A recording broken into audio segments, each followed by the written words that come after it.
Hey everyone, it's Silver Seeker, and today what I am talking about is why I actually do collect slabbed silver bullion coins, such as the Silver Eagle, Silver Pandas, and things like that. Now in today's video, we are going to focus specifically on the Silver Eagle itself, so we're not going to talk about the other ones, we're just going to talk about the Eagle. And what I have in my hand is actually a 2012 Silver Eagle. This one is in a PCGS slab with John Mercanti's signature on the slab. Now this one here is actually a hand-signed card, so he actually signs all of these by hand before they're put into the case. Did he specifically see this 2012 Silver Eagle? No, of course not. PCGS probably sent him like 1,000 of these and said, hey, sign all these and send them back. But if you ever compare Mercanti slabs and look at the signature, you can see that they do vary. Like each one of them is slightly different, and that's because he's actually signing these by hand, which in my opinion is pretty darn cool. Now with this specific one, this is a 2012 PCGS MS70 Silver Eagle that's been struck at the San Francisco Mint. It is a first strike, which means it was within the first 30 days of being released.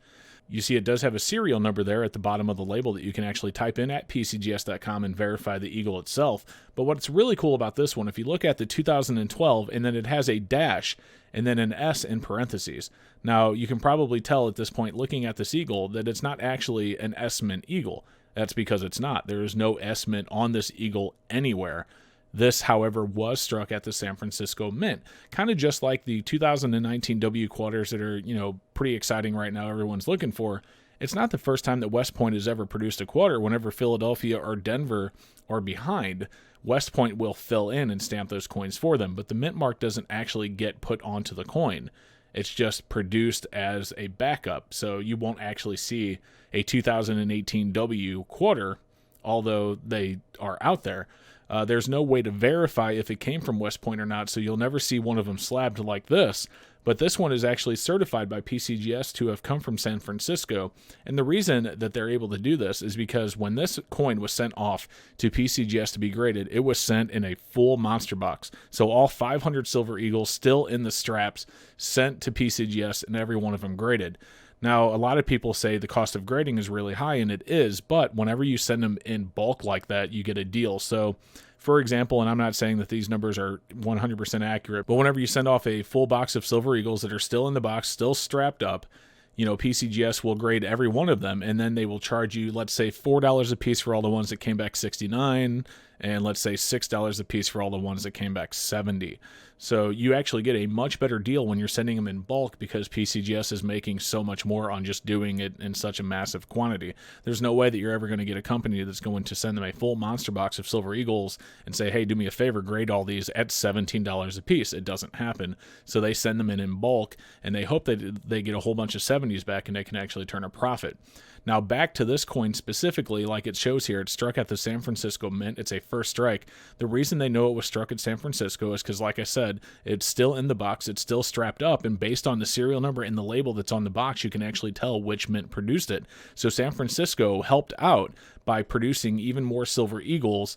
Let's say there was a shortage, they were behind, whatever the reason is, regardless, San Francisco actually struck this Silver Eagle. It just doesn't have the S-Mint on it. If this coin were actually out of this slab, there is no way you would ever know that this was actually struck in San Francisco. So here's a way for you to have an uncirculated San Francisco struck Silver Eagle without an S-Mint. You'll never be able to have one that's not been certified by PCGS or NGC or in some cases Annex.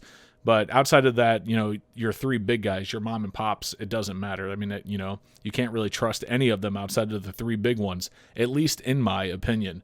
So that's just one of the specific reasons that I do stack coins like this. Now, the other reason that I like to collect Silver Eagles in slabs, and if you notice these are all MS70s, is because, a lot of people say, hey, they're just bullion coins. They're never going to go up in value.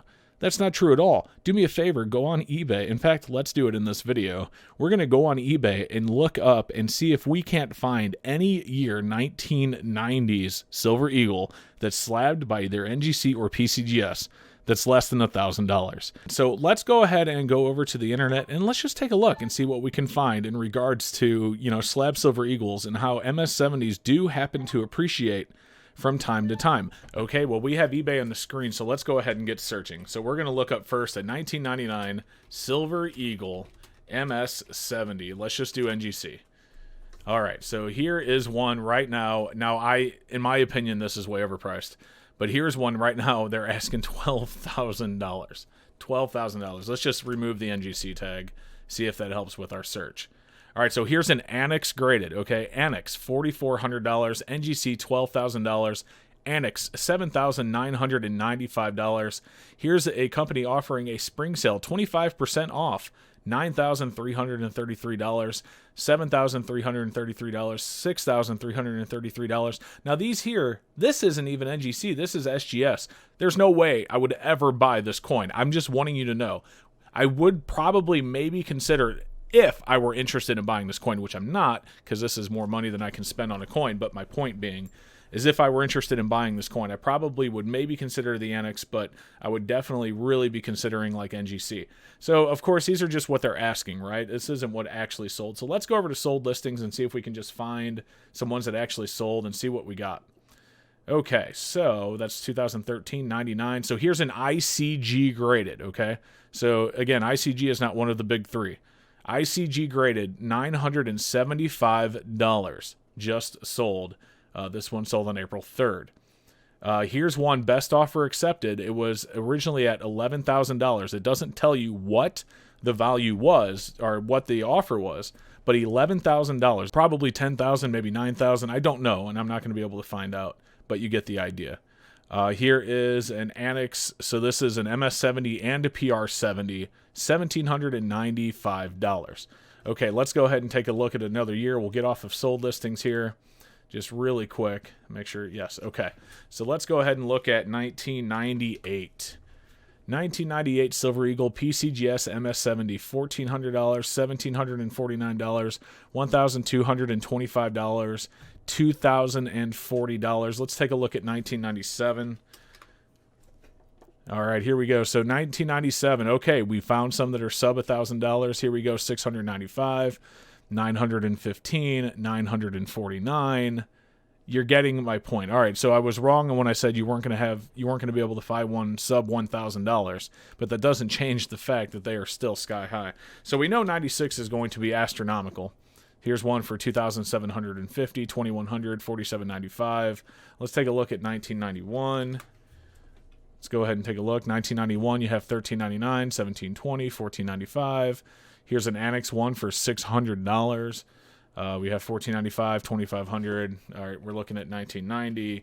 You're not 1,900, 910. That one would be very expensive since it won't be out in any of our lifetimes. All right, here we go. So 1990, you have an Annex graded one for $999. Here's an ICG for $975. Some mom and pop for $700. Here's one for $3,530 by NGC. We don't need to keep going. You're kind of getting the idea. So I was a little bit wrong that you're going to be able to find them under $1,000, but still, just looking at the values of these coins, you can see that it actually could be very beneficial to stack MS70s because you never know which one's going to be hard to find. It's going to have a low population. And why not? Plus, when you add on Mercanti signatures or Elizabeth Jones or some of the special labels, believe it or not, there are actually people out there that collect that kind of thing. Again, you're not going to replace all the Silver Eagles in your collection with Slabbed Silver Eagles. I'm not saying that. I don't think anyone is ever going to tell you to do that. But what I'm saying is, to collect some MS70s, some special labels, things like that may end up being worth way more than silver value. Really nothing wrong with it. There's nothing wrong with buying an MS70 each year, especially because if you consider each year when they come out, they're going to be cheap. So you buy an MS70 for 40 or 45 bucks and you just hang on to it. And who knows what in 20 or 30 years what they're going to be worth or even more. You just don't know. And so why not have one of each? So put a set together, start, when they start getting cheap around, 2004, 2005, when you can start getting them around 50 to 100 bucks and put a set together. At least that's what I did. Again, this is all my opinion. I don't expect everyone to agree with me. I'm sure there's going to be quite a few people out there that don't. But I just wanted to give you my side of the story, the reason that I do think that it's okay to collect Silver Eagles that have been certified by PCGS, NGC, or it's sometimes even Annex. Alrighty, guys. Well, thank you so much for watching. I appreciate you joining me for this video. If you liked the video, make sure you like, and if you haven't done so yet, hit subscribe because that really helps me out, guys. And we will see you in the next video.